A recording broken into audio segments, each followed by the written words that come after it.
And we are back. Welcome to my predictions for match day 8 of the Europa League. Yes, it is time for the final match day of the league phase of the new format of the Europa League. And before we get into it, if you missed yesterday's video where I did my match day 8 predictions for all of the 18 Champions League matches taking place tonight, you can check that out by clicking the link at the top of your screen right now. And we're going to do today's video exactly the same way we did yesterday's video, even down to starting off with showing you what the breakdown of the Europa League will be once we hit the knockout stages. And shock horror, it's exactly the same as the Champions League. But the reason why I'm showing you this is so you can see and understand what all the teams are going to be playing for over the course of Thursday night. Because it is not just about how many points you get, what place you are in regards to whether you're in the top 8, whether you're in the playoffs, or whether you're eliminated. It even matters where you finish within those top 8 places and within those playoff places as well. And even though there's not as much prize money on the line in the Europa League as compared to the Champions League, even the sides that are eliminated are looking around competing for €100,000 per position they finish in and €450,000 if they can pick themselves up a win on match day 8. Not quite the 2 million the Champions League sides are getting, but it does mean every single team in the Europa League on Thursday night has something to play for. So just bear that in mind as you look to make your own predictions this week. Speaking of predictions, after last week, we managed to get ourselves up to 68 out of 126. We managed to salvage 50%, 9 out of 18 last week in what was, we said at the time, probably the toughest Europa League fixtures we've ever had to do. And let me tell you right now, they're not getting any easier with the predictions today. But that's where we are. Before we get into it, if you haven't done so already, please do consider dropping a like on this video if you do enjoy all of my predictions series. Best believe we're going to be covering all 3 European competitions throughout the remainder of the season. If you haven't done so already, please do consider subscribing to the channel as well with notifications turned on so you don't miss out on any of those predictions. And without any further ado, let's get on with it. We've got 18 more predictions to do today. All games kicking off at 8 p.m. UK time tomorrow night.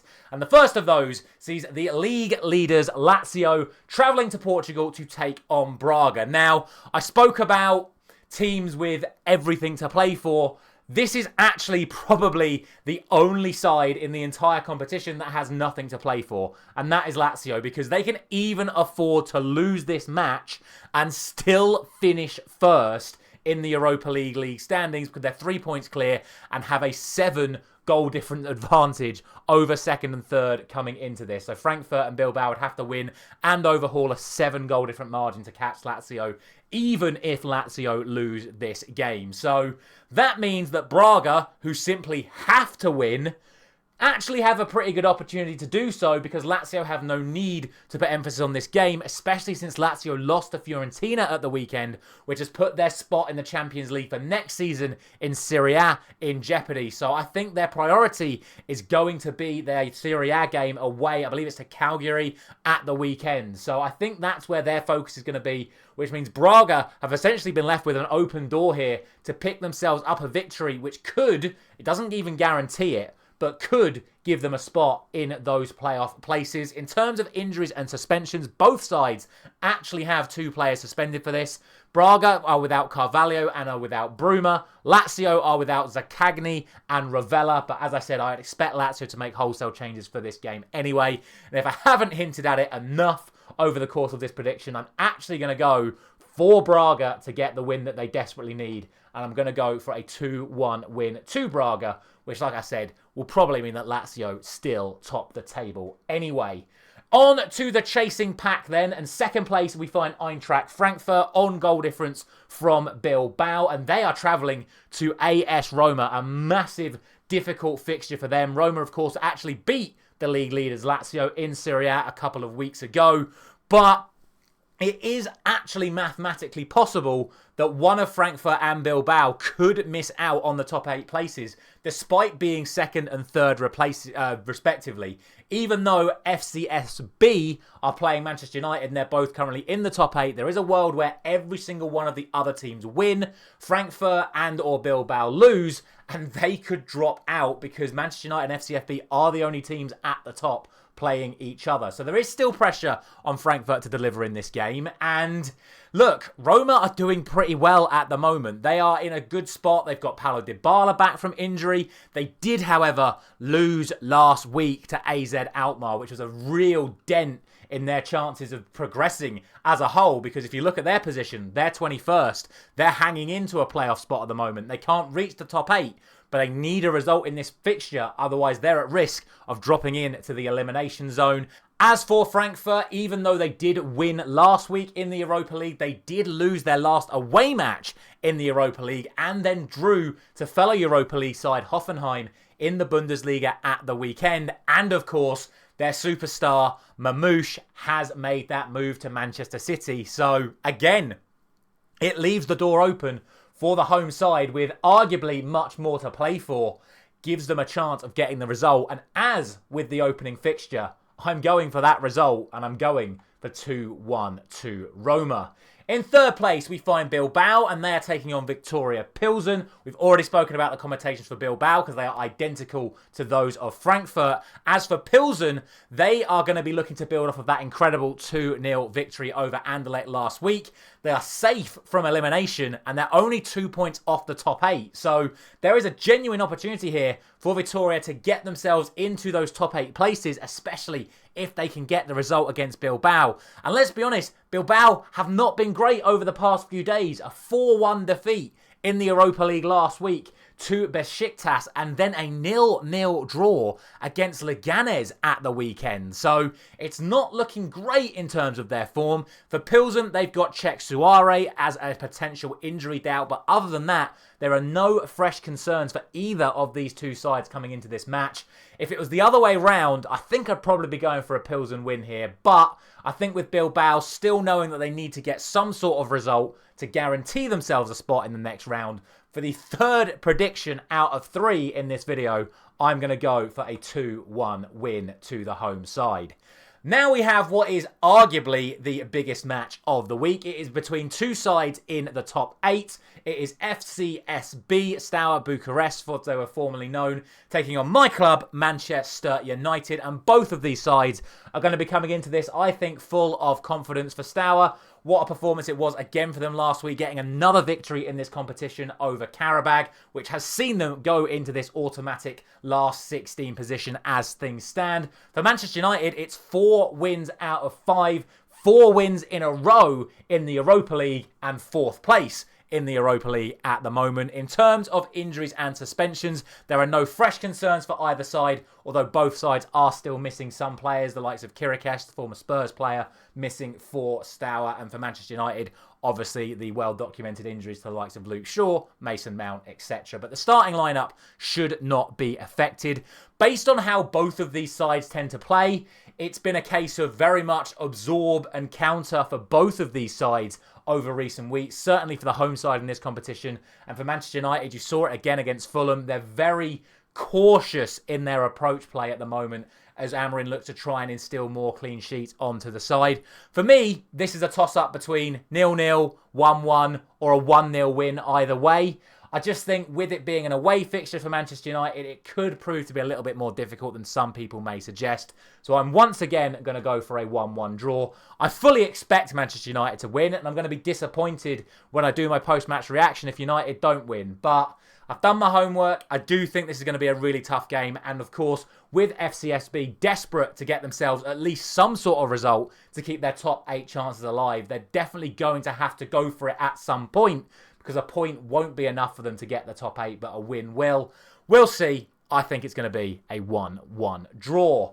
Now we move on to Lyon and Ludogorets. For Lyon, it's not been a fun time of late. They have not won any of their last 5. They have drawn their last 4 in a row, and that, as of this morning, has cost their manager their job, which is a bizarre time to sack a manager just a couple of days ahead of what is a huge game for them, because they can't afford to lose this match. If they lose here, they could slip into the playoffs. Obviously, that's still not elimination, but they're going to want to secure a top 8 finish for this Europa League group.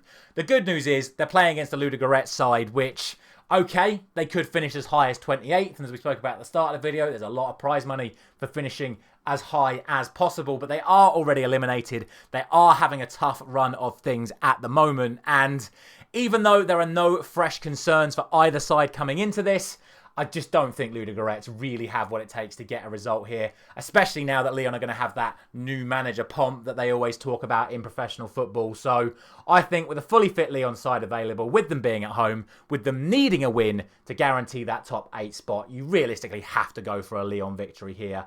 I'm going for a 3-0 win to Lyon. Now we have Tottenham. And look, on any normal given day, and I'll say this again with a later prediction, I know. On any given day, Tottenham Hotspur should beat Elfsborg. Like, with the greatest of respect to Elfsborg, they've had a fantastic Europa League so far. On any given day, Tottenham should beat Elfsborg. But on current Premier League form, even though Tottenham haven't been playing great themselves, on any given day, Tottenham should beat Leicester at home. And they lost 2-1. And it's 1 point out of a possible 21 in the Premier League for Tottenham Hotspur. They are having an absolute disaster at the moment. Yes, they've got a huge injury crisis, but there are other teams that we're going to talk about shortly in this competition that also have huge injury crises. And look, Elfsborg have got everything to lose here. A result for them will guarantee them a playoff spot. They can't get in the top 8, but if Elfsborg lose here, they are in a position where they could get eliminated. It's not likely because they've got that 1 point advantage over the teams below them, where getting even a loss here could still be enough to see them get through in like 23rd or 24th. But it's a real opportunity for them, and Spurs just have not been on it recently. That said, Tottenham did win in the Europa League last week. It has been the one competition along with the EFL Cup, but at least they can say they've been proud of how they've done in this competition. And like I said, I genuinely think there is a chance for Elfsborg to get a result in this match, but I have to go with what my football brain is telling me, which is that on paper, Tottenham every day of the week, again, with the greatest of respect to Elfsborg, should get the result. I'm not confident about this by any stretch of the imagination, but I'm going for a 3-1 victory to Spurs. Speaking of sides with huge injury crises, and speaking of Spurs, it was Hoffenheim that were the victims of Spurs' victory last week, and they take on another side that suffered a defeat, and this is Anderlecht, who of course were the side beaten by Viktoria Plzen, as we've already spoken about. Coming into this though, Anderlecht did bounce back from that disappointment with an impressive 4-1 win at the weekend, which starred the returning Thorgan Hazard from injury. He picked up at least 1 assist in that game, and he'll be looking to build on that against the Hoffenheim side, which, as we've already said, are massively depleted at the moment, but also, as we've already said, did pick themselves up a 2-2 draw against the side currently second in the Europa League, which is, of course, Eintracht Frankfurt. In terms of injuries and suspensions, Anderlecht are, of course, still missing players themselves. They're missing the likes of Dolberg, they're missing the likes of Vertonghen, but, of course, Hoffenheim are still missing a whole lot more. As far as I'm concerned, Hoffenheim, yes, if they win this game, could find themselves sneaking into the playoff spots, but even a victory might not be enough to see them get into those places. Anderlecht, of course, can't afford to slip up here either. They're currently sitting in 7th. They need to get at least a draw if they're going to have any chance of getting the top 8. A victory, of course, would secure them a top 8 finish. I would expect there to be a lot of goals in this one, as both sides desperately need to score goals to guarantee their futures in this competition. But I'm going for the home side. I'm going for a 3-2 victory to Anderlecht. From here on out, this video becomes an absolute nightmare, because the amount of teams from this point onwards that have so much to play for and are so close to each other in the table, it makes almost every single fixture for the rest of this video so hard to call. And the first of those is Ajax taking on Galatasaray. Two sides who were on the receiving ends of shock results last week. Ajax lost to RFS of Latvia, an already eliminated side. And Galatasaray, after I sat here and said it would be the easiest prediction of the week, drew 3-3 at home to Dynamo Kiev, who had only scored 1 goal prior to that match last week. So I look at the form of these two sides coming into this, and it makes it so tough to call. Then you look at the fact that both sides are still capable of finishing in the top 8. Ajax could actually still be eliminated mathematically. They are the first of the sides in danger of that. Everyone down to 15th is safe from elimination. Ajax could still go out. Galatasaray are currently the side occupying the place below the top 8, but it is a 1-point differential, as we spoke about with the Steaua Bucharest match earlier on. And look, both sides are still missing players through injuries and suspensions. Van der Boomen is now suspended for Ajax, but at least they have Hato back. They had no left back for the RSF match. They do have that now. For Galatasaray, they're not allowed to use Gilloise because he was not registered for this competition. Icardi's out for the season, so their only fit and available striker is Osimhen, and looks like Hakim Ziyech will not be taking part against his former club, as he is set to move to the UAE in the January transfer window. It's a mess. I can't split them. I'm not going to split them. I'm going to go for a 2-2 draw. But obviously the thing for Galatasaray is the knowledge that a victory in this match should be enough to secure them a place in the top 8 because, of course, Steaua Bucharest and Manchester United are playing against each other. That is provided, of course, that if Galatasaray do win, they win by a better margin than our next match's team, which is Bodo Glimt, who currently sit in 10th place on the same points, but a couple of goals behind Galatasaray on goal difference. And now they are travelling to Nice for their final game. And Nice, of course, 35th in the table. They lost again last week. That was to Elfsborg, but they bounced back with a victory over Marseille in Ligue 1 at the weekend. Nice are just the most consistently inconsistent side as it comes to current form. They seem to be picking up results every single week in Ligue 1, but they just seem to have completely given up on this Europa League, which is, I guess, fair enough, but as a Manchester United fan that knows that the owners of Nice are also the partial owners of Manchester United, it'd be nice to know that they are willing to bring in some sort of prize money, but Nice currently sit in 35th and just have not been playing well in this competition. Victory for them could see them rise as high as 30th, so you're looking around a €1 million bonus if Nice can get the victory here. In terms of injuries and suspensions, it is Luche who is unavailable for Nice. He is suspended, but other than that, both sides are no fresh concerns for either of them. That was some terrible English there. Basically, no fresh injuries concerns for either side coming into this other than Luche being suspended. And do you know what? They've played so well to get into this position so far. They've been fully deserving. They work as hard as any team of us seen in this competition. So I'm backing Bodo Glimt to finish the job off with yet another 2-1 victory. That concludes the top half of this Europa League table. Let's now move to the bottom half, where we do at least start with one game that on paper, and I'm going to say those words again, is probably the easiest game to call this week. And that is Olympiacos, currently sitting in 12th place, taking on already eliminated Qarabag. Olympiacos have been playing some seriously good football at the moment. They are desperate to apply pressure to those sides on the top 8 and know that victory could be enough to see them get into the top 8, with the fixtures that we've already talked about potentially not going in those sides' favours.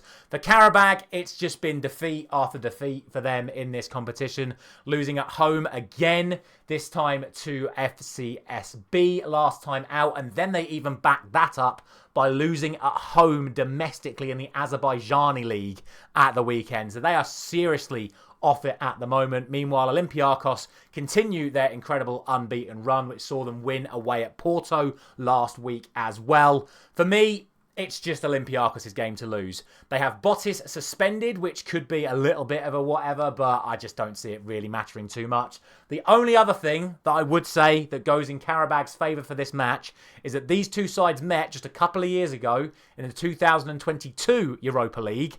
On those occasions, Qarabag were able to get a 0-0 draw at home, but more impressively, won 3-0 away in Greece. So there is a possibility that Qarabag could produce an upset here, but I look at this as a real opportunity for Olympiacos to get some revenge, so I'm going for that exact same scoreline it was a couple of years ago, but the other way round, I'm going for a 3-0 victory to Olympiacos.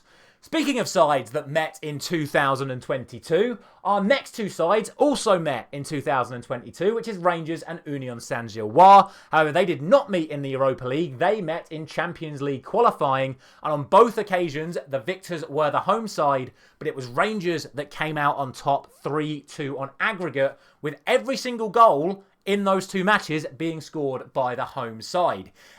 In regards to this competition, though, as you can see, Rangers are 13th. Union Saint-Gilloise are 15th. They are both currently on 11 points, and there is not a lot of goal difference between them either. Both of these sides, I believe, can still just qualify for the top 8, but it's a real unrealistic chance in both regards. And also, both sides are safe from elimination. So there's really not a lot to lose for either of these sides here. They can really go at it hammer and tongs. In terms of injuries and suspensions, Diamonde is back for Rangers after being suspended for the Manchester United game. Let's just hope he doesn't slap anyone or accidentally slap anyone like we saw him getting sent off for them at the weekend in Scotland. For Union, they have Burgess and Machida both suspended. So a couple of key players missing for them as well. The way I look at it, it doesn't strike me as sort of a game that is really easy to call. As I said, look at these fixtures. They are so tough to call with the positioning of these two sides. But as I've been doing so far across this video, I'm once again going to back the home side. I just think with that crowd behind them, it's going to be enough to get them over the line. I'm going for a 2-1 victory to Rangers. But just a final note that Union are actually on a 4-game winning run. So definitely a chance for the Belgians to get a result. The tough matches keep on coming because our next one is 22nd place Ferencvaros taking on 14th place AZ Alkmaar. Now, of course, AZ were victors over Roma last week, as we've already spoken about, which has put them in a position whereby, like with Rangers, like with Union, there is still a chance of them getting a top 8 place, but it's a bit unrealistic given the fixtures we've already spoken about. They are safe from elimination. For Ferencvaros, they are one of these sides currently sitting on 9 points, which means they're on the brink of elimination if they fail to get a result in this fixture.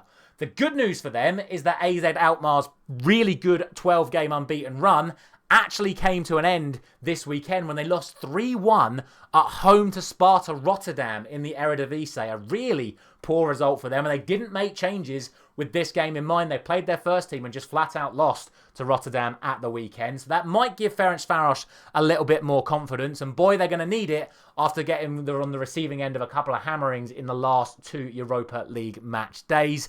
In terms of injuries and suspensions, the goalkeeper Debussy for Ferencvaros, I can't say his name properly, is a massive injury doubt. Meanwhile, AZ have no fresh concerns coming into this one. The way I look at it, I think AZ approached this the exact same way they did the game against Roma last week, and I think that they're going to pull off the exact same result once again here. I'm going to go for a 1-0 win to AZ, but with it all being on the line for Ferencvaros, I can definitely see them potentially nicking at least a draw. But my head says right now to go for AZ Alkmaar. Now we have Real Sociedad and PAOK. And remember what I said about the Tottenham game, where on any given day, I would have backed Tottenham to get that victory over Elfsborg. Well, I will say the same here. On any given day, I would back Real Sociedad to get the result against PAOK here. However, in Real Sociedad's last 3 matches, they have lost all of them, and they even lost 3-0 at home to Getafe at the weekend off the back of losing to league leaders Lazio last week. They are having an absolutely horrid time at the moment, and at least Tottenham have been picking up wins in other competitions. Real Sociedad, 3 defeats in a row and look a right mess at the moment. On the flip side, PAOK haven't lost any of their last 3 matches and haven't even conceded in any of their last 3 matches. That's how well they're playing. And to be honest, when you look at that as a current run of form, I think you've got to consider PAOK the favourites for this match. And the only thing that's working against them is they do have a bit of a sickness bug going around the club at the moment. It looks like a few of their key players will either miss the game through illness or at the very least won't be able to perform to the maximum level with the illnesses that are going around the club at the moment. In terms of Sociedad, no fresh injury concerns, but Munoz is suspended for picking up 2 yellow cards, resulting in a red against Lazio last week.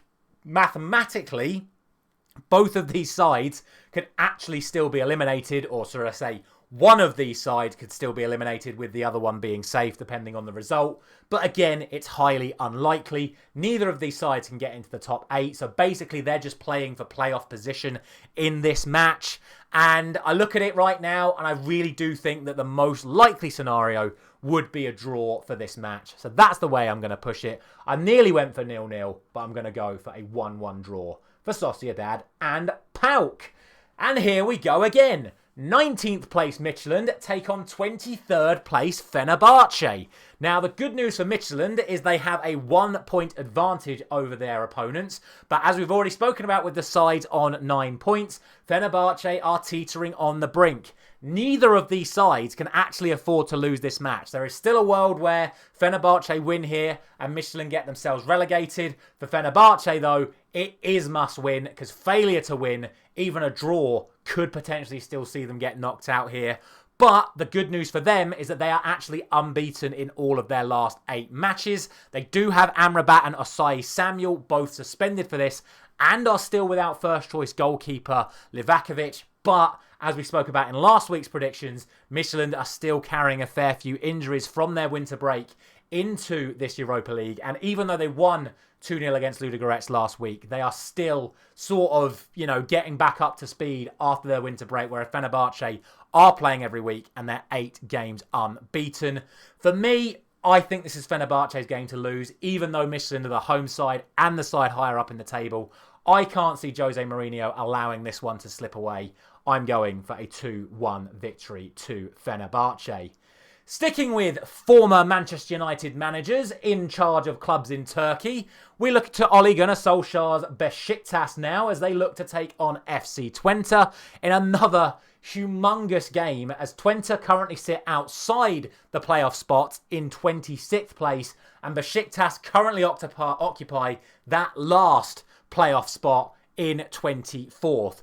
As far as the points are concerned, Twente have to win this match. Even a draw here, and they are eliminated.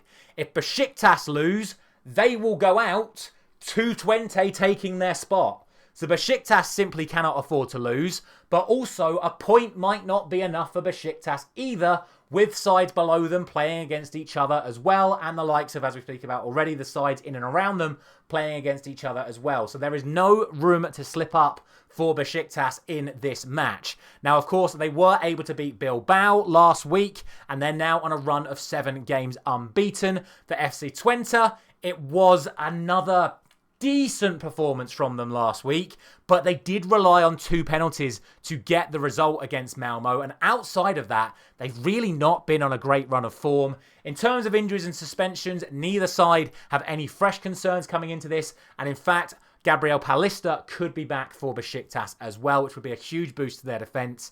Even though Twente are at home, I just think Ollie's team are going to get the job done here. Maybe that's a little bit of my Manchester United Ole Gunnar Solskjaer bias, but the form guide tells me that Twente are not playing very good at the moment. They're outside of the playoff spots for a reason, and I'm going to back Besiktas to have a demanding victory at the end. I'm going for 3-1 to Besiktas. Now we move on to the team that has to pull off the miracle in order to get into the playoff spots. Yesterday it was Shakhtar, today it's Maccabi Tel Aviv. In order for them to get into a playoff spot, they need Twente to lose to Besiktas, they need Braga to lose to Lazio, and they need Hoffenheim to lose to Anderlecht. On top of that, they need at least one of Roma, Ferencvaros, Fenerbahce, or Besiktas, depending on how it goes in regards to the Twente match, to lose, and then must overcome at least a 4-goal differential, depending on which of those 4 teams I just mentioned does indeed lose. For Porto, they know a victory in this match will see them progress to the next round, because Midtjylland and Fenerbahce are playing each other, Twente and Besiktas are playing each other, so at least one of those sides will drop points, or at least 2 of those sides, should I say, will drop points, meaning a Porto victory will see them leapfrog at least one of them into a playoff spot. So it's a little bit easier for Porto to progress. But that said, they haven't won any of their last 5. In fact, they've lost 4 of their last 5, which does include, of course, losing at home to Olympiacos last week, and has resulted in both Samu and Perez being suspended for this match. So there genuinely is a high chance that Maccabi could get something from this match. But I have to think that with the ability that this Porto squad still has in its ranks, surely when push comes to shove, they can get a result here. The match is going to be played in Serbia, so it's not even like Maccabi have home advantage here. I'm going to go for Porto, but again, like I said with a couple of others, I'm not confident on this one at all. But I'm going to go for a 2-1 victory to Porto. It's the day of 2-1s, and believe me, we're still not done with them here. But I'm going to go for Porto. But watch this space. The way Porto have played recently, Maccabi have a genuine chance of producing a result. Enough to get them into the playoffs? I doubt it, but you never know. Stranger things have happened in football. Now we move on to the 2 remaining fixtures, both taking place between sides that have already been eliminated. But don't forget, there is still prize money on the line. And we start off with 2 sides who produced incredible results last week. 36th place, Dynamo Kiev, now not pointless after getting that 3-3 draw away to Galatasaray last week. RFS now up as high as 30th after that incredible 1-0 victory over Ajax last time out. In terms of where these sides could finish, due to the fact that Slavia and Malmo are playing each other, more on that shortly, Dynamo can only finish as high as 32nd. For RFS, they can finish as high as 26th. Assuming some of those other matches go the way that we have already called them. So again, lots of prize money on the line. The likes of €1 million could be floated around. There are certainly sides like RFS from Latvia. That is an awful lot of money for them. So best believe there's going to be some fight in this one all round. For Dynamo, in terms of injuries and suspensions, even though they produced that good result last week, it has cost them. Shaparenko coming into this one, he has picked up a suspension. Meanwhile, there is no concerns for the Latvians. I do expect the Ukrainians to get the win in this one, though. Again, the match is being played in Germany, as most of the matches for the Ukrainian sides have in Europe this season. RFS have actually picked up 0 points away from home so far in this Europa League, and I'm backing that trend to continue. I'm going for a 1-0 victory to Dynamo Kiev. And then finally, we have a battle between 2 sides who currently sit on 4 points. The only 2 sides in the league that have 4 points play each other on Matchday 8. It is 31st place Slavia Prague taking on 32nd place Malmo. Both teams have a player suspended for this one. Dudera is suspended for Slavia and Christensen is suspended for Malmo. Each of these sides could respectively reach 27th in the division, provided the other results go in their favour. But both are also carrying injuries into this match as well. The only sort of bit of information I can give you in regards to the form between these 2 sides respectively is that in a warm-up game for these final match days, Malmo actually played Slavia's rivals Sparta Prague, the Champions League side from Prague, and they did lose that match 3-1. So the likelihood is that against Slavia, the trend would tend to be the same way, but not by a significant margin. And I told you that one more was going to be coming. It's been the video of 2-1 predictions. I'm going to round off my Europa League predictions for the league phase with a 2-1 victory to Slavia Prague. Thank you very much for watching, everybody. As always, let me know your thoughts down in the comment section below. It is going to be a crazy, crazy night of Europa League action tomorrow night and a crazy night of Champions League action tonight as well. Don't forget to check that video out if you missed yesterday's predictions. A final, thank you very much for watching once again. I'll see you very soon.